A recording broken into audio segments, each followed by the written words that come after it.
বুড়ো অবস্থায় পড়বো, কিন্তু ভুল করবেন। কারণ এটাই কি আজরাইল আলাইহিস সালাম কাউকে চিঠি দিয়ে যাননি কি তুমি 60 বছর পরে ইন্তেকাল করবে, তুমি 65 বছর পর ইন্তেকাল করবে, তুমি 80 বছর পর ইন্তেকাল করবে। কারণ আল্লাহ তাবারক ওয়া তাআলা কোরআনে ঘোষণা করেছেন কুল্লু নাফসিন যায়কাতুল মউত, প্রত্যেকটি নফসকে মৃত্যুর স্বাদ চাখতে হবে।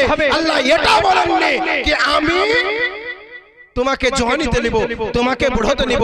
আল্লাহ বলে দিয়েছে যার যখন টাইম আসবে ঠিক আমি নিয়ে নিব। আজরাইলকে পাঠিয়ে দিব, আজরাইল জান কবজ করে নেবে।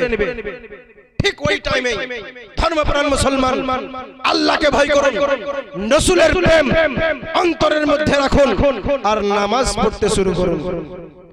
এটা বলে দেয় যদি নামাজ ঠুকে যান, রাসূলের প্রেম মহব্বত যদি না থাকে, ওলি আউলিয়ার মহব্বত যদি না থাকে, ওই যে ইমামের পিছনে নামাজ পড়বেন ওই ইমামের যদি গীবত করে বেড়ান নামাজ হবে না। মুফতি সাহেবকে জিজ্ঞেস করবেন, আমার পূর্বেই মাওলানা সাদুল্লাহ সাহেব বলে দিয়েছে ইমামকে ইমামের মতো প্রাধান্য দিতে হবে, আপনার মুফতিকে মুফতির জায়গায় প্রাধান্য দিতে হবে। এটা মনে করিয়েন না কি আপনার গ্রামের ছেলে নঙ্গুটিয়া ইয়ার একসঙ্গেই হাফ প্যান্ট পরে পড়াশোনা খেলাধুলা করেছি, আজকে মৌলভী সাহেব হয়ে গেছে তো কি হলো, আজকে মৌলভী সাহেব হয়ে গেছে তো কি হলো, এটা কোনোদিন মনে করবেন না। কারণ আল্লাহ তাবারক ওয়া তাআলা যাকে ভালোবাসেন তাকে ইলমে শরীয়তের জ্ঞান প্রদান করেন। সুবহানাল্লাহ।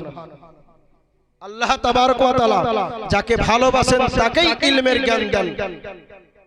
বলছিলাম নামাজ, এই নামাজ ইবাদত তো সব, ইবাদত সব, কিন্তু তার মধ্যে থেকে নামাজ আল্লাহু